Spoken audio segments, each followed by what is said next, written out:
முன்னொரு காலத்தில் இந்தியாவை ஆட்சி செய்த மன்னர் அக்பர் மிகவும் புத்திசாலியும் நீதிமானுமான அரசர். அவரது அரண்மனையில் பல மைன்ட்ரிகள் இருந்தாலும் அவர்களில் மிகுந்த அறிவும் நகைச்சுவையும் கொண்டவர் பீர்பல்தான். எந்த கடினமான பிரச்சனையையும் அவர் எளிதாக தீர்த்து விடுவார். ஒருநாள் மன்னர் அக்பர் தன் மைன்ட்ரிகளை அழைத்து ஒரு சோதனையை வைத்தார். அவர் சொன்னார், இந்த உலகத்தில் உண்மையையும் பொய்யையும் உடனே கண்டுபிடிப்பது மிகவும் கடினம். அதை யார் நிரூபிக்க முடியும்? அனைத்து அமைச்சர்களும் ஒருவரை ஒருவர் பார்த்துக் கொண்டார்கள். எவருக்கும் உடனடி பதில் தெரியவில்லை. அப்போது பீர்பால் சிரித்தபடி முன்வந்து, அரசே, நான் அதை நிரூபிக்கிறேன். ஆனால் எனக்கு ஒரு நாள் கால அவகாசம் வேண்டும் என்றார். அக்பர் அதற்கு சம்மதித்தார். அடுத்த நாள் காலை பீர்பால் அரண்மனைக்கு ஒரு மனிதனை அழைத்து வந்தார். அந்த மனிதன் மிகவும் சாதாரணமான உடையுடன் இருந்தான். பீர்பால் மன்னரிடம் சொன்னார், அரசே, இவன் ஒரு மிக பெரிய வியாபாரி. ஆனால் இவன் ஒரு விசித்திரமான சக்தி உடையவன். அக்பர் ஆச்சரியப்பட்டார். என்ன அந்த சக்தி என்று கேட்டார். பீர்பால் பதிலளித்தார், இவன் யார் பொய் சொல்கிறார்கள் என்பதை உடனே கண்டுபிடிக்க முடியும். இவன் கண்களில் பார்த்தவுடன் உண்மை வெளியில் வந்துவிடும். அந்த மனிதன் சற்று பதற்றத்துடன் இருந்தான். ஆனால் பீர்பால் அவனுக்கு முன்பே சொல்லி வைத்திருந்தார், நீ எதையும் பேச வேண்டாம், நான் சொல்வதை மட்டும் செய். அப்போது பீர்பால் அமைச்சர்களை நோக்கி, இப்போது ஒவ்வொருவரும் ஒரு வார்த்தை சொல் வேண்டும். இந்த மனிதன் அது உண்மையா பொய்யா என்று சொல்கிறான் என்றார். முதலில் ஒரு அமைச்சர் வந்து, நான் எப்போதும் உண்மையே பேசுவேன் என்றார். அந்த மனிதன் சற்று தயங்கி, இது பொய் என்றான். அந்த அமைச்சர் கோபமடைந்தார்.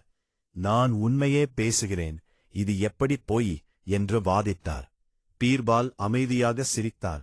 அடுத்த அமைச்சர் வந்து, நான் ஒருபோதும் தவறு செய்யவில்லை என்றார். மீண்டும் அந்த மனிதன், இது பொய் என்றான்.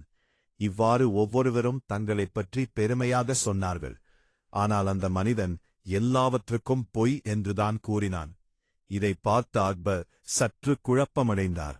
பீர்பால், இது என்ன நடக்கிறது? இவன் எல்லோரையும் பொய்யாளி என்று சொல்கிறான் என்றார். பீர்பால் சிரித்தபடி கூறினார், அரசே, இதுவே உண்மை. மனிதர்கள் தங்களைப் பற்றி பேசும்போது பெரும்பாலும் மிகைப்படுத்தி பேசுவார்கள். அதனால் உண்மையையும் பொய்யையும் பிரித்தறிவது கடினம். அக்பர் சற்று சிந்தித்தார். ஆனால் இது எப்படி நிரூபணம் என்று கேட்டார். பீர்பால் உடனே அந்த மனிதனை அழைத்து, இப்போது நீ உண்மையைச் சொல். நீ உண்மையிலேயே இந்த சக்தி உடையவனா என்றென்று கேட்டார். அந்த மனிதன் பயந்து, இல்லை சார், நான் சாதாரண மனிதன்தான். எனக்கு அப்படி எந்த சக்தியும் இல்லை. பீர்பால் சார் சொல்லியதால்தான் நான் பொய் என்று சொன்னேன் என்றான். அக்பர் சிரித்தார். அப்படியானால் நீயும் பொய் சொன்னாயே என்றார். அந்த மனிதன் தலை குனிந்தான். அப்போது பீர்பால் கூறினார், அரசே, இதுவே நான் சொல்ல விரும்பிய உண்மை. உலகத்தில் யாரும் முழுமையாக உண்மையோ அல்லது முழுமையாக பொய்யோ அல்ல. சூழ்நிலைக்கு ஏற்ப மனிதர்கள் மாறிவிடுகிறார்கள். அக்பர் மிகவும் மகிழ்ந்தார். பீர்பால், நீ எப்போதும் போல இன்றும் என்னை ஆச்சரியப்படுத்திவிட்டாய்.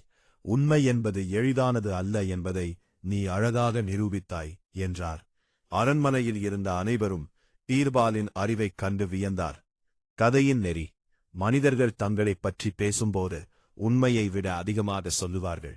உண்மை மற்றும் பொய் என்றதை சில நேரங்களில் சூழ்நிலையைப் பொறுத்து மாறுபடும். அறிவுடன் அணுகினால் எந்த பிரச்சனைக்கும் தீர்வு காணலாம். இப்படிப்பட்ட சுவாரஸ்யமான கதைகளை தொடர்ந்து பார்க்க சப்ஸ்கிரைப் பண்ணுங்க. லைக் அண்ட் ஷேர் செய்ய மறக்காதீங்க.